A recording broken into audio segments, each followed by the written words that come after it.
अस्सलाम वालेकुम viewers, global cricket channel की फर्स्ट वीडियो हमारे यूट्यूब चैनल की आज हम स्टार्ट कर रहे हैं। ऑब्वियसली पहले शॉर्ट्स बनाए हैं हमने, लेकिन आज इस चैनल को बनाने का मकसद वैसे ये था कि क्रिकेट एनालिसिस कर सके, आप लोगों तक क्रिकेट की न्यूज, क्रिकेट की अपडेट्स और क्रिकेट एनालिसिस शायकीन जो देखना चाहते हैं, शायकीन की तरफ से जो उस पर एक्सपर्ट एनालिसिस है वो दे सके। तो आज था पाकिस्तान वर्सेस वेस्ट इंडीज का फर्स्ट ओडीआई मैच।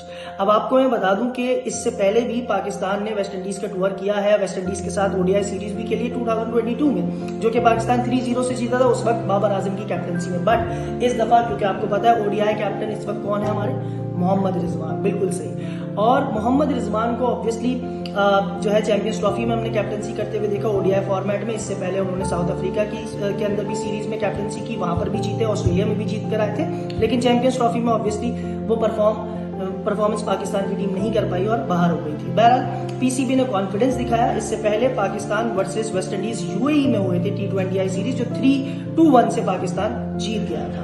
अब पहुंचे पाकिस्तान वेस्ट इंडीज में, ट्रिनिडाड में, जहां पर मैच हो रहा है first ODI Pakistan versus West Indies. अब पहले ओडीआई में पहले तो ऑब्वियसली रिजवान ने प्लेइंग 11 अनाउंस की, तो पहले प्लेइंग 11 में हमारे ओपनर्स थे साइम अयूब और अब्दुल्ला शफीक। इसके बाद बाबर रिजवान 1 डाउन है, फिर मोहम्मद रिजवान है, फिर सलमान अली आगा, फिर हसन नवाज, हुसैन तलत को भी रखा है इस दफा टीम में, फहीम अशरफ भी है टीम में, शाहीन शाह अफरीदी, नसीम शाह और सुफियान मुकीम। तो ये थी प्लेइंग 11। अब क्या हुआ कि पहले तो टॉस हुई, तो टॉस पाकिस्तान ने जीता और रिजवान ने पहले फील्डिंग का फैसला किया।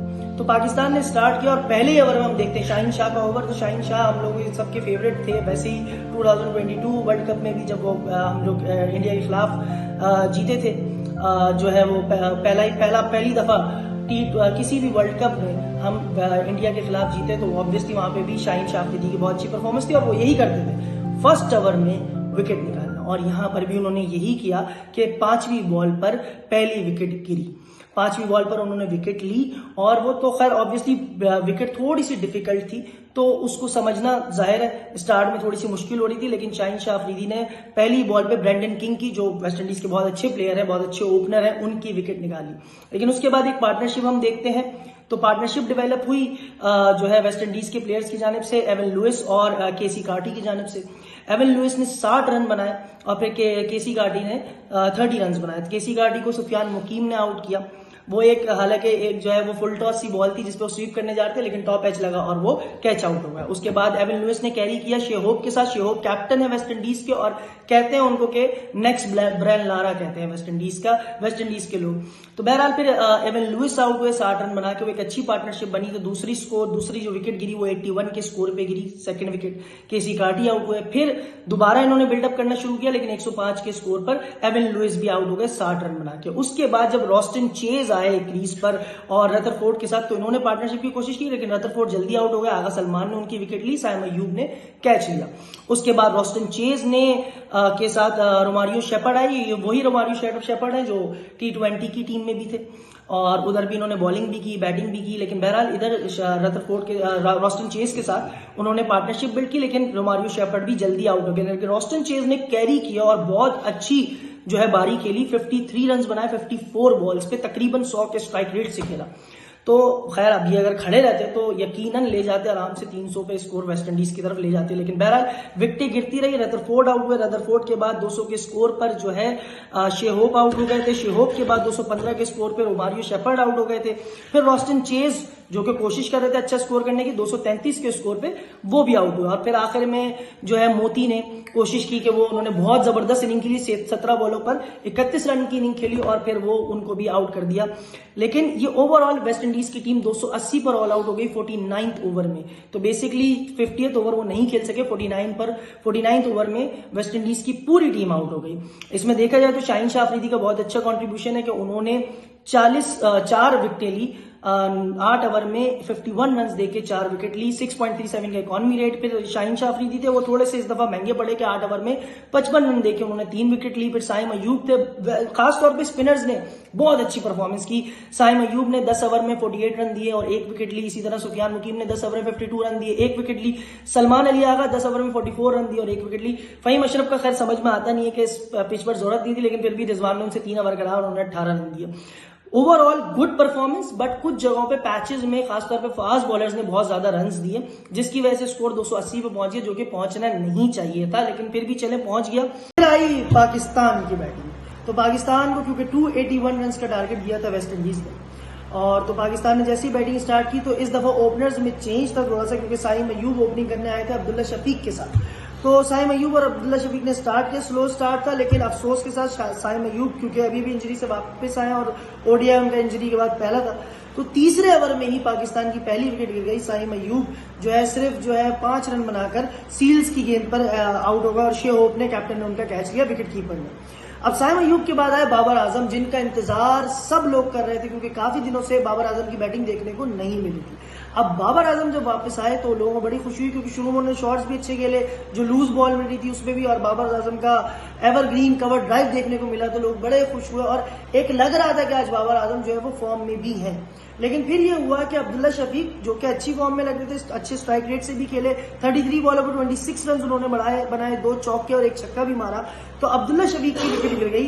तकरीबन इनकी 47 रन की पार्टनरशिप बनी और अब्दुल्ला शफीक की फिर विकेट गिर गई। तब हो गया पाकिस्तान 63 पे 2 आउट और उस वक्त 12वें ओवर में थे।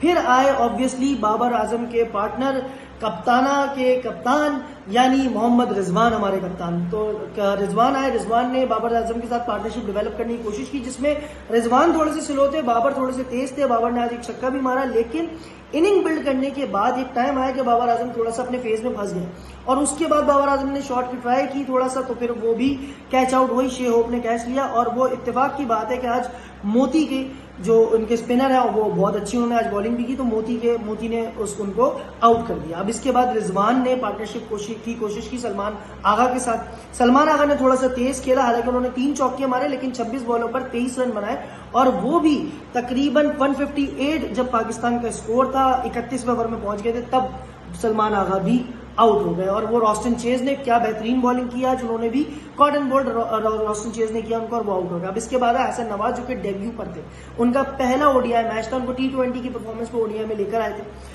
तो उन्होंने स्टार्ट किया, बहुत स्लो स्टार्ट था, एक टाइम था कि 15 बॉलों पर उनके सिर्फ 5 रन बनाए हुए थे और रिजवान भी बहुत स्लो हो गए। तो एक टाइम ऐसा आ गया था कि पाकिस्तान को रिक्वायर्ड रन रेट 9 से ऊपर का चाहिए था, तकरीबन 116 रन चाहिए थे, कोई 108 बॉलों पे, इस तरह का मसला आ गया था। बहरहाल फिर वापस लाए शमार जोसेफ को, क्या कहते हैं वो इनके कैप्टन, और शमार जोसेफ ने आकर सबसे पहले रिजवान को एलबीडब्ल्यू आउट किया। अब रिजवान को जब आउट किया तो पाकिस्तान बहुत बुरी कंडीशन में था, क्योंकि 180 पे आधी टीम आउट हो चुकी थी, इससे 180 पे 5 का, और 38वें ओवर में हम थे, और मतलब इसके बाद रह गए सिर्फ 12 ओवर और स्कोर चाहिए था अच्छा खासा, अभी भी 100 रन।